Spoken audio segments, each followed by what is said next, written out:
Hi there, and welcome to Operation Carpe Diem. I'm your host, Caitlin, and here we help business owners seize their opportunity for success. Ready to start seizing your day? Let's dive right in.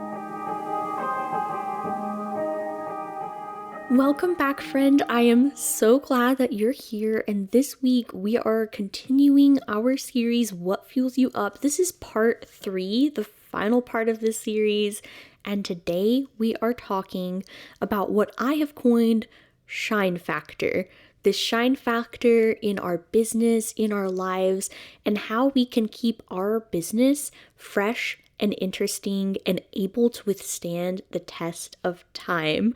So if you haven't listened to part 1 or part 2 on this What Fuels You Up series, pause this episode real quick, go back, give it a quick listen. That's episodes 2 and 3, What Fuels You Up part 1 and What Fuels You Up part 2.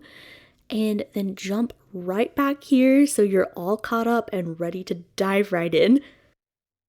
So Devin and I really love the serotonin that comes with new stuff, whether that's like a material purchase, big or small, an experience, you name it. We love the serotonin that comes with getting new stuff. It could be as simple as finding a new song to add to our work playlist, or as big as buying that $3,000 lens that we've been eyeballing for what seems like forever.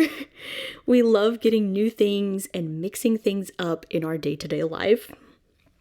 For me personally, I feel as though sometimes in life I'm like a toddler cycling through toys in a playroom.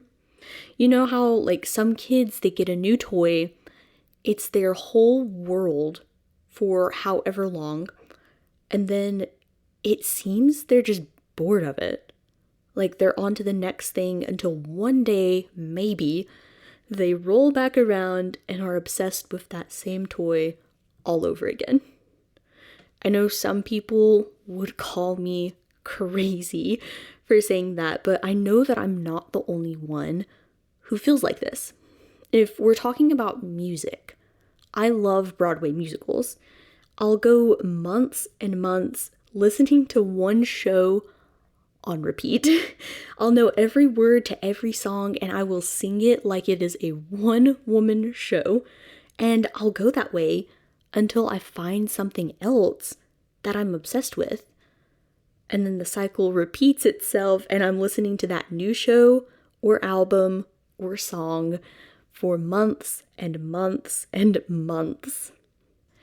Whenever I want to make an actual lifestyle change, I will try to space out those little bursts of serotonin for as long as I can. So let's say, for instance, I were to start journaling. I wanted to pick up the hobby of journaling. I would start by buying myself a brand new notebook or journal or like prompt-based book. And then whenever I'm starting to lose interest in it, whenever I start getting the mindset of, man, do I really want to journal today? It just seems like so much work, or whatever is going through my head. Whenever I start to become bored of this, then I would go and I would buy myself a new pen. And then I'm excited about journaling all over again because now journaling gives me an opportunity to use my brand new pen, right? And then with this cycle, I would buy myself some sticky notes or a sticker book, colored pens, because I love organization, like color coding. I try to color code everything. So each of those things would give me a new burst of serotonin, a new burst of interest in this concept of journaling. And I would repeat that. I would buy myself sticky notes or a new pen or stickers or whatever I needed to, little purchases, to keep myself interested in journaling until it can become a set-in habit. I want to prolong these bursts of serotonin for as long as it takes for me to not think, man, do I really want to journal today? Do I really want to spend my energy on this? And until it becomes, I wake up and I'm immediately thinking about like journaling, or I can journal before I go to bed at night without even thinking about it, until it becomes this set in habit. So how does that relate to business?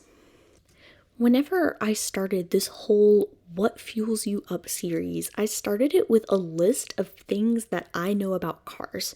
Now, if you remember, I am not a car person. Devin loves cars and knows so much more about them than I do, but I know 3 things to be true, right? Different cars have different fuel types. Some use gas, some use diesel, some use electricity, some are hybrids. And in episode 1, we talked about how we as people, or we as business owners, have different fuel types: introverts, extroverts, ambiverts, and how we can get our fuel from different places, right? And then point 2 was about seating capacity. Some cars can only hold 2 people. Some cars can hold 4 or 5, some can hold 7 or even 15, like Devin's family's 15 passenger van. That's huge. And I shouldn't compare my seating capacity in life and business, how much time, how much bandwidth that I have for work or certain tasks in life. I shouldn't compare that to somebody else's seating capacity, because our lives are completely different. And then point 3, the point that we are talking about today, was all about how I may love a shiny new paint job and a new car smell, but my old car is still reliable and can get me where I need to go, right? So if you are anything like me, I love just even driving past a car lot. I'm not a car person, but I can really appreciate just looking at the shiny new car with the leather interior and all of the cool features that my car does not have, right? Even just like the new car smell is very satisfying, right? All of a sudden, whenever I see that car, and this whole series was sparked by myself and Devin seeing a red Tesla in the lane next to us and thinking we might want to buy that car. Whenever I see that, I suddenly want that car. I see that car everywhere after that point. I'm driving down the road, and whereas before I wanted that car, it seemed like I never saw a Tesla, especially like in the area that I'm in. Teslas are kind of far and few in between. But now that I want it, I'm noticing it everywhere. Everybody has a Tesla. Everybody and their brother has a Tesla now. And whenever I see my 10th Tesla of the day, my car is feeling a little drab. It's like everybody has this cool new thing, and I suddenly feel left out. Whenever we think about business, I think that it's easy to feel that same mindset of my car is old, or everybody has this new thing and I'm suddenly feeling drab and left out whenever somebody new comes into our field.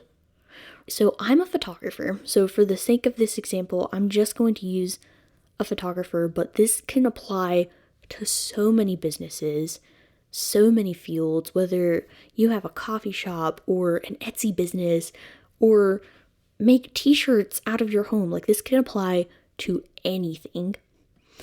If I see somebody have a session with a photographer that I've never heard of, or if somebody that I'm Facebook friends with starts a business that feels the same as mine, they're starting their own photography company, then all of a sudden I start to feel, or I could start to feel, a little bit drab, a little bit like old news, especially because it seems like for the next month or 2 or even 3 months, I'm seeing nothing but this new photographer, right? If one of my friends goes and has a photo shoot with this new photographer, and they first post pictures, and I see it, and that's my first initial interaction with this new photographer. And they post their pictures, and they're talking about how much fun they had and how everybody should book a session with this new photographer. For the next 3 months, it seems like all of my Facebook friends are getting pictures with this new photographer. Or I'm seeing random pictures and thinking, oh, like, I wonder who took those. And it's that new photographer, right? I'm not even looking for it. It just seems like it's everywhere. Just like whenever I want that Tesla, it seems like everybody on the road has a Tesla now. Have you ever felt like that? I think you probably have. Because we, as humans, love these bursts of serotonin. We love experiencing something that's new and fresh and exciting. So whenever something new happens, whenever that new business opens up, everybody is excited to just rush on in, right? Whenever that new coffee shop opens up down the street, people want to check it out. They want to see what all of the buzz is about, see if it's any good. We could even say the same things about big businesses like Apple. Do you think that Apple would be nearly as successful as they are right now if they would have launched their iPhone and then just crickets? That was it, right? People would have probably talked about it for a little bit, and then there would be nothing else to talk about. We could even say the same thing if they launched a bunch of different products like all at once, right? If they, in January, launched the iPhone, the new MacBook, an iPad, and a Mac, people are going to be really excited in January, and maybe a little bit of February, maybe even a little bit of March. But like after that, the excitement is going to die down significantly, right? That's why Apple has multiple launches per year. They have their iPhone and their iPad launching in the spring, and then by fall, they're launching the new update of the MacBook Pro with an M2 chip instead of the M1. And then weeks later, they're already talking about development for an even newer product. There is something that is always exciting and always new about Apple. And Apple does that because their customers want to be a part of something that is new and exciting. So is that the secret to long-term success?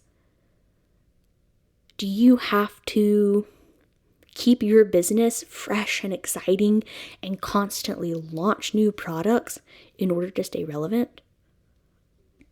The answer may surprise you because I believe it's both yes and no. Let me explain that a little bit for you. I think that as business owners, we want to be constantly exciting, just like Apple is, right? But we don't necessarily have the capacity to continuously launch new products. As a photographer, I can only launch so many things. If I'm a wedding photographer, I can't just have a bunch of different wedding packages. And if I launch like senior photography into my brand, or family sessions, or branding sessions, or headshots, or products, or whatever it is, eventually I'm going to run out of services to launch. And with that, with the capacity of my business, like we talked about last week, with so many different things that I'm focusing on, so many different experiences with different tasks that need to be done for each of those, I'm not going to be doing any of those services to my fullest capacity. They're not going to be at 100% each. It's not effective. It's not very plausible for my business to launch 20 different services. But I still want to be exciting, new, and relevant. So how do I do that? There are little things, little tasks, little packages even, that make our businesses more exciting. Things that seem so mundane and simple to you could be the most intriguing thing some of your followers have ever seen. Or maybe not ever, like that's a little bit of a high pressure word, but it could be really intriguing for some people, right? If you're on TikTok at all, and I'm not a TikTok expert at all, but I do spend probably more time on there than I should. I love watching all of these videos, and I love watching videos about small businesses. And there was a sound on TikTok that was really viral and trending for a while. And it was about how, as a small business owner, you should film every single aspect of your business because you don't know what part of your business could make you go viral. And I believe that is so true. It could be as simple as how you answer an email to make a new couple inquiring about their wedding day feel loved and supported even before they've even booked with you or received pricing or anything. That makes you seem like the most caring wedding photographer on the planet, and that might get you more bookings. It could be as simple as you get a new light stand or something, like a new package for your business, and you open it in your Instagram stories and people are so excited because you just maybe got a lens for your camera and their wedding is next month and they're excited for you to get to use that new piece of equipment at their wedding day. There are even times whenever I get like dresses from Amazon and I'll try it on in my stories and I'll get dozens of messages asking where I got it or can they have the link or it looks so good on me, right? And that's not to like flatter myself or anything. I am far from an influencer, far from it. But these little moments in our businesses can form a community of people who think like us and who like the things we like and that we are marketing towards as business owners. I don't have to be constantly launching new products in order to have the same effect as a launch. Every time that I photograph a wedding can be seen as a new launch. Whenever I post sneak peeks after somebody's wedding, that's like I'm launching another couple, a new couple, into our community. I can post, however many pictures. Instagram only lets me pick 10, which is sad. And on Facebook, I just, post all of their sneak peeks. And people are so excited to look through all of them and see how they did their florals, or what did the bride's dress look like? How did they do their hair? What was their venue like? What were their colors? And they're commenting about how pretty everything was or how gorgeous the bride looked. They're hyping everything up.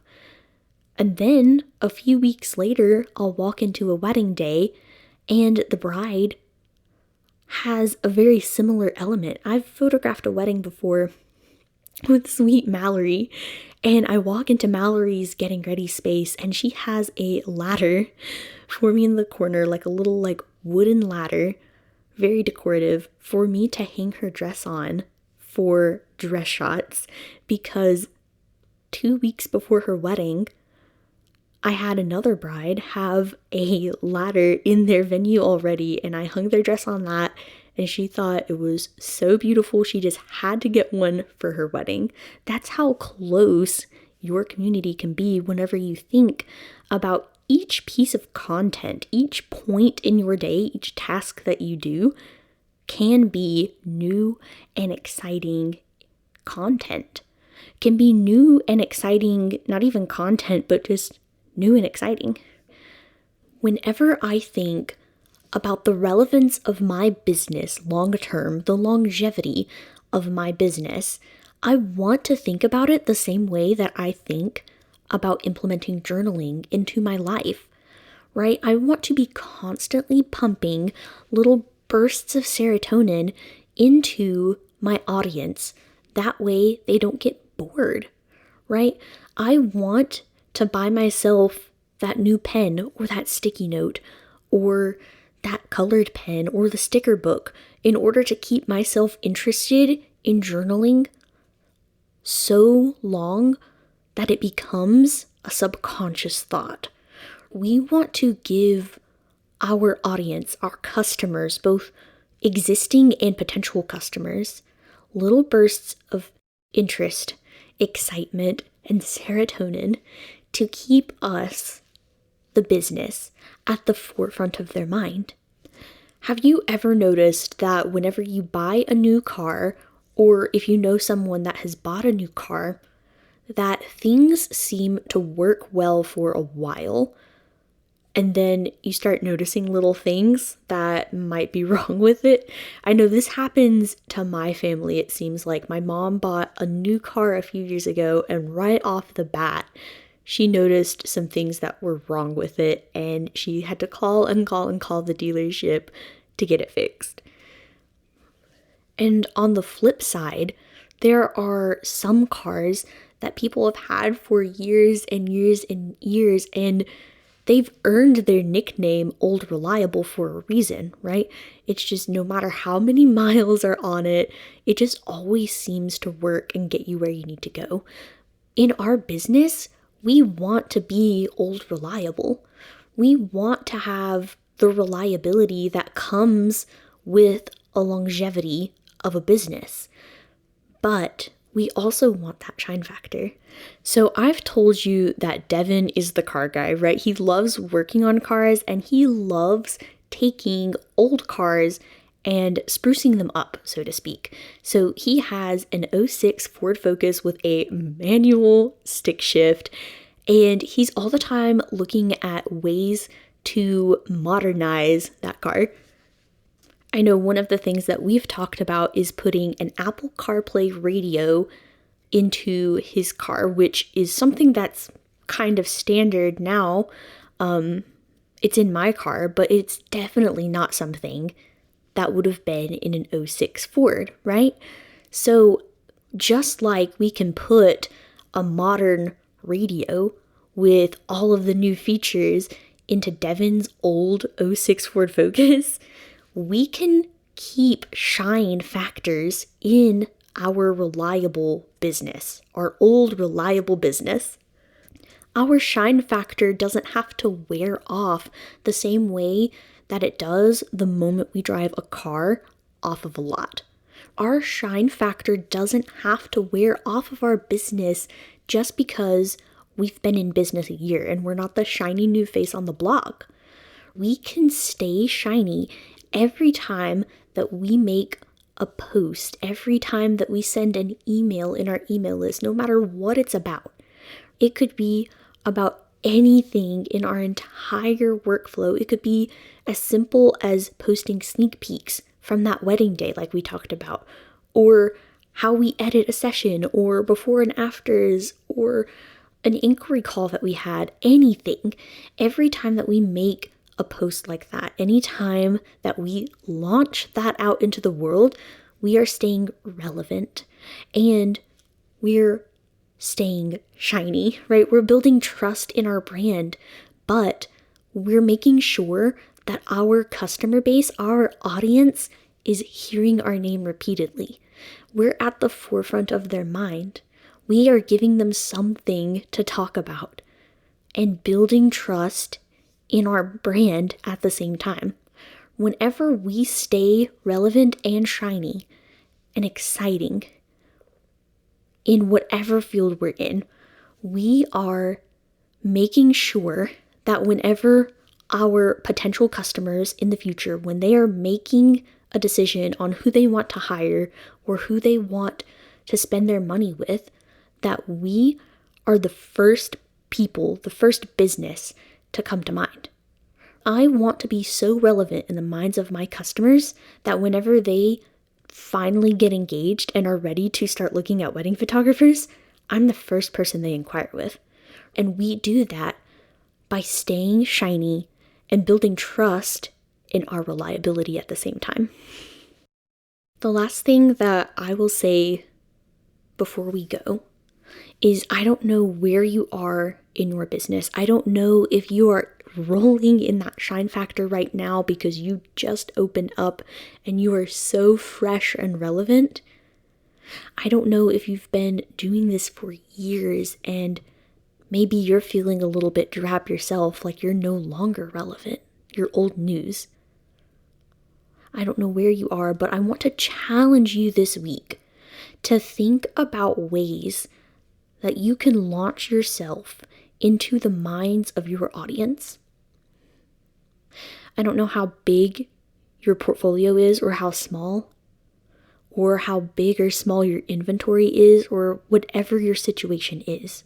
I want you to think, how can you make whatever portfolio or inventory or anything you have, how can you make that into trustworthy content this week? If you're a wedding photographer like me and you've only photographed maybe a handful of weddings in your career, how are you going to take that handful of images that you're so proud to share? How are you going to caption it in a way that builds trust in your brand, even though it's new? A wedding is one of the biggest days of somebody's life. You can't just post a pretty picture and expect to get bookings. You can't just post whatever it is you're selling and hope people will buy it. You have to build trust in yourself, in your business, and stay relevant. So think about how you can do that with what you have right now, and then go implement it. I said in the very first episode of this podcast that one client doesn't keep you in business, right? Unless you know how to see the potential in that one client. One wedding doesn't keep you in business unless you know how to take that wedding and turn it into content that is relevant for your audience, that will keep you at the forefront of their minds, and that will make sure that you are the first person they think of whenever they get engaged themselves. So think about what you have, what you do, what kind of experience you give, what work goes into your day-to-day business, and think about how you can turn that into shine, into relevance, into trust and reliability for your brand, and then go implement it. And if you're implementing it on Instagram, be sure to give me a follow on there and send me a DM, because I want to be your biggest cheerleader when you're doing this. Nothing makes me happier than seeing business owners implementing these key strategies into their own businesses and finding success. And I want to cheer you on for this entire journey. So be sure to find me on there.